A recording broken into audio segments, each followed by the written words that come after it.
Have you ever walked through the old Portuguese quarters of Goa, Daman, or Diu? The architecture is charming, isn't it?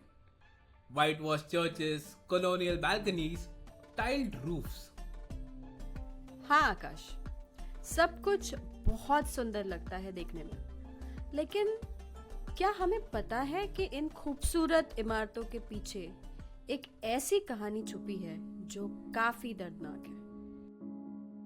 एक कहानी जो हमें school के किसी text book में कभी नहीं पढ़ाई गई। Exactly. What if I told you behind these picturesque walls lies a brutal history of invasion, loot, and cultural suppression? Let's rewind the clock. The year 1498. A Portuguese explorer named Vasco da Gama lands on the shores of Calicut. उस वक्त भारत दुनिया का एक major trade hub था। Arab traders समुद्र के रास्ते से आते थे, पर्शियंस सिल्क रूट लेते थे और चाइनीज भी यहाँ तक पहुँच चुके थे।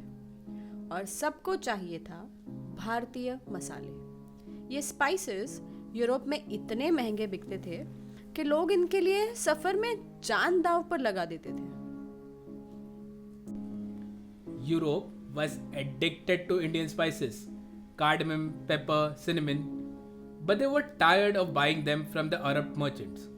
So Vasco da Gama sailed with a clear agenda, a direct route to India, eliminating the middlemen and to monopolize the spice trade.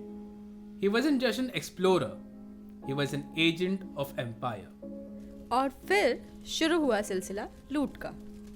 सिर्फ कुछ ही सालों में 1510 तक पोर्चुगीज ने गोवा पर कब्जा कर लिया। अब समुंदर पर उनका राज था।